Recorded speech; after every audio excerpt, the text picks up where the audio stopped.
네, 2021년 9월 17일 이정훈입니다. 오늘은 이재명 경기지사를 놓고 그가 만들었다는 화천대유하고 천화동인에 대해서 좀 설명을 드리겠습니다. 제가 이럴 줄 알았으면 학생 때 주역 공부를 더 많이 해두는 건데 얼치기로 한 데다가 세월이 오래 지나서 많이 잊어먹었습니다. 화천대유하고 천화동인이 갑자기 화제가 됐습니다. 화천대유가 무엇이냐? 여러분 그 태극기를 기억하십니까? 태극기를 기억하시면 좋은데 태극기에 음양이 있고 가운데에 붉은 색깔하고 청색으로 된 태극이 있고요. 그 다음에 내 귀퉁이에 건곤감리가 있죠. 건은 하늘, 이 짝대기 3개로 된 거. 군대로 가게 되면 짝대기 3개 상병이죠. 그 다음에 고는 끊어진 짝대기 3개로 된 거. 이건 땅입니다. 건은 하늘이고 고는 땅. 감은 물입니다. 물인데 감은 위에는 끊어진 짝대기, 가운데는 그냥 일자 짝대기, 그 다음에 밑에는 끊어진 짝대기. 가운데만 일자고 아래 위로 끊어진 짝대기가 있는 겁니다. 그 다음에 리가 불인데 위에는 짝대기, 가운데에는 끊어진 짝대기, 밑에는 그냥 짝대기, 이런 모양입니다. 감의 반대 모양이죠. 이 리가 불입니다. 불. 이걸 생각하시면 됩니다. 불화. 그래서 화천하게 되면은 이 리, 위에는 짝대기 하나, 가운데 끊어지고 짝대기 하나.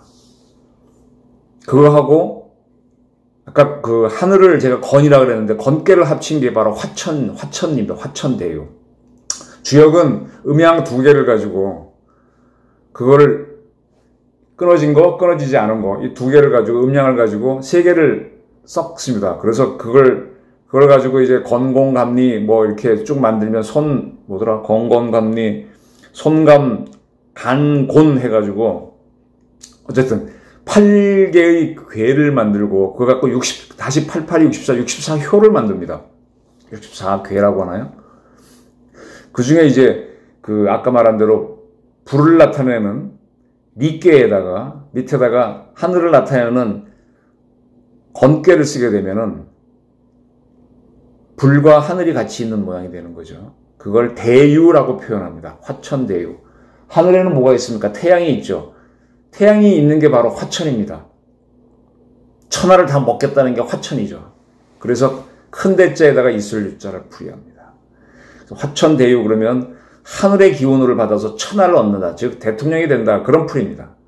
그러나 나쁜 뜻도 있습니다. 세상 일이 내가 대통령이 될 수도 있고 큰 기업의 오너가 될 수도 있지만 내가 내 고집만 밀고 나가면은 큰 고통을 받는 것도 화천대유괴입니다. 이 화천대유괴 아까 말한 대로 하늘이 위에 있고 불이 위에 있고 밑에 하늘이 있는 건 화천대유인데 이걸 뒤집어서 하늘이 위로 올라가고 밑에 불이 있으면은 천화동인이 됩니다. 그래서 이거는 모든 사람들이 한마음이 되기 때문에 동인, 마음먹은 대로 일을 다 하는 겁니다. 화천대유하고 천화동인 2개를 얻으면 굉장히 인생이 잘 풀리죠. 그러나 이것도 조건이 있어요. 그거 할 수 있는 사람이 해야 되고 자기들끼리만 잘 되고 하다 보면 오히려 큰 패가 망신을 당합니다.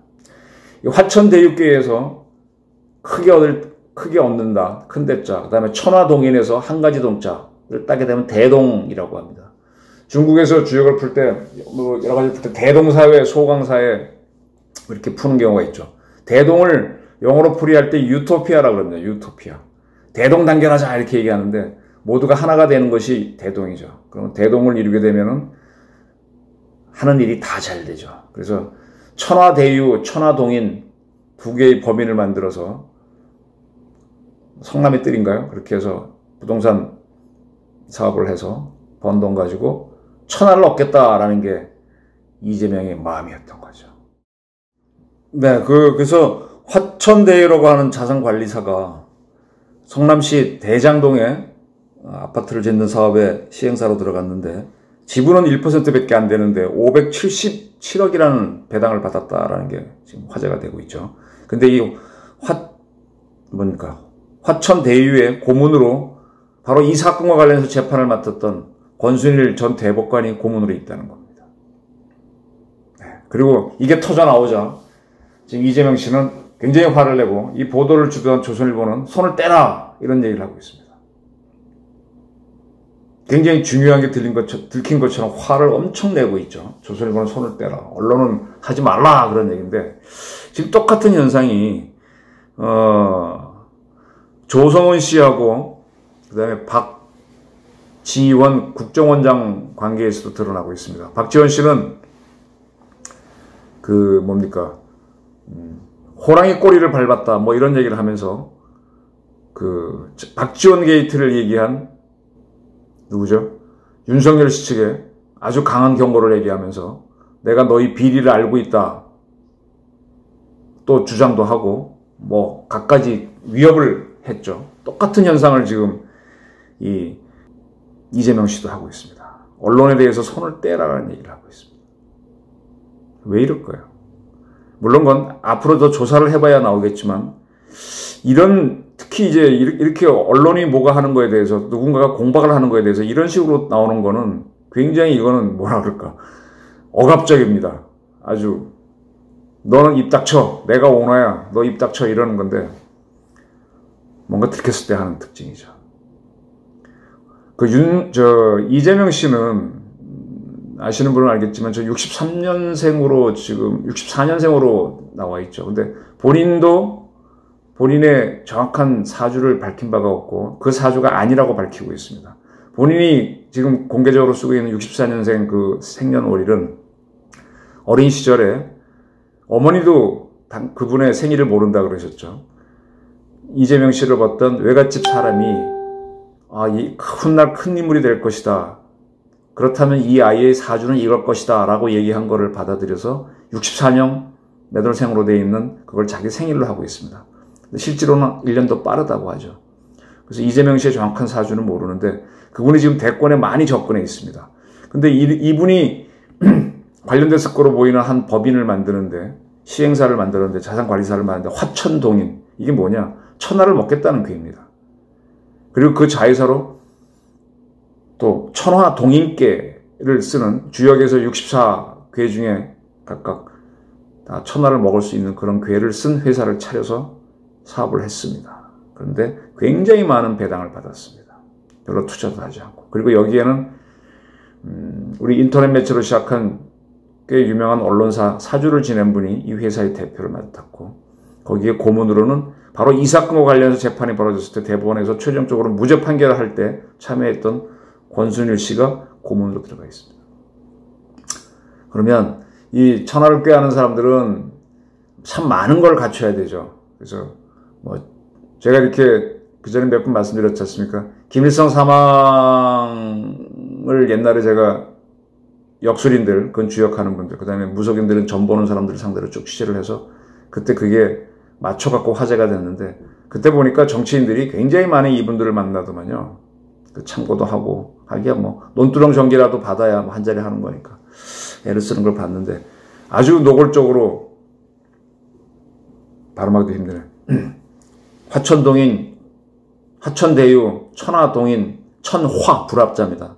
그런 괴를 써서 이렇게 법인을 차리고 그리고 추진을 했습니다. 네, 좋습니다. 천하의 뜻이 있는 사람들은 그 정도 할 수 있죠. 할 수 있죠. 옛날에 유방도 어땠고 다 이성계도 어땠고 그런 얘기 있으면 좋습니다. 근데 여기에 이 돈을 만드는 과정에서 뭔가 석연치 않은 점이 있다면 다른 거가 되는 거죠. 아까 제가 서두에서 화천대유는 그게 잘 되면 그렇게 되지만은 그게 잘못되면은 똥꼬집으로 가게 되면 크게 망신을 당하는 수로 갑니다.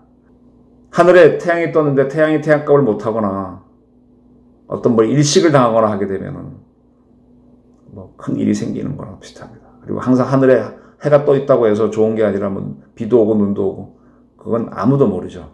그래서 바른 마음으로 해야 되는데 그게 아니면 매우 큰 문제가 생깁니다. 근데 이제 화천대유 관련해서 지금 언론 보도가 조선일보로 시작으로 막 되니까 무지무지하게 화를 내고 있어요.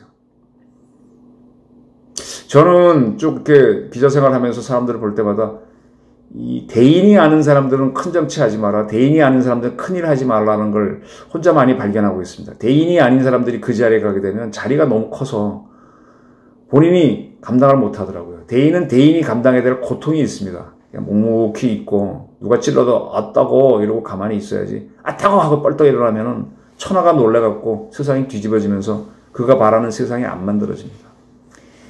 이재명 씨와 관련된 화천대유가 어떤 문제가 있는지, 이것이 제2의 무료 변론처럼 어떤 뭐 금전이 관련된 사건이든 수사를 해봐야 알겠지만, 지금 이런 괴를 턱턱 썼음에도 불구하고 그에 걸맞는 어떤 대인 기질을 못 보인다면 그거는 치명적인 약점입니다. 제가 그전에 뭐 아버지랑 같이 이렇게 고향 가면서 벌초할 때마다 아버지가 얘기했다는 걸로 말씀드렸는데, 어느 굉장히 유명한 집에서 당대의 유명한 쥐관인 남사고를 모셔갖고 명당을 썼는데, 남사고는 다 이렇게 옮기고 난 다음에 기분 좋게 내려왔는데, 어떤 아이 동자승이 오면서 하는 얘기가 있죠. 남사고야 남사고야, 저게 어찌 구령 쟁주의 터냐. 여의주 하나 놓고 그 밑에 9마리의 용이 있으면 여의주를 얻으려고 서로 막 하니까 굉장히 명당이죠. 내가 보니까 구사지와이터다. 즉 뱀 9마리가 깨구리 1마리 놓고 덮치는 터다. 그러니까 무슨 얘기냐, 명당에 들어갈 만한 사람이 그릇이 대인이면은 여의주 같으면은 9마리의 용이 굴복을 해서 말을 듣지만, 본인이 보잘것도 없는 개구리면 그걸 덮치는 뱀 기운을 못 당한다는 거죠. 그래서 큰 거를 하려는 사람은 대인이어야 됩니다. 지금 이 사건이 딱 터지자마자 파르르 하는 이재명 씨, 또 조성원 게이트가 터지고 박지원 게이트가 터지자 호랑이 꼬리를 밟지 말라라고 경고를 하는 박지원 씨, 이걸 쭉 보면서 이 양반들이 과연 국정원장 할 만한 사람이고 대통령 할 만한 사람인가, 대인인가 라고 의심을 하게 됩니다. 대인이 아닌 경우에는 그 자리가 버거워서 처음에는 뭐 화를 내고 하니까 사람들이 움직이겠지만 차츰 사람이 떠나게 됩니다.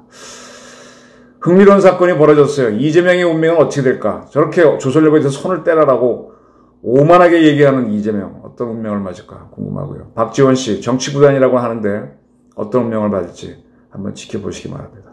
사건은 별도이기 때문에 후후에 제가 취재가 되는 대로 설명을 드리고, 오늘은 이 두 가지 괴로서 또 대인이란 문제에 대해서 조금 어설프지만 하나의 설명을 드렸습니다. 경청해 주셔서 감사합니다.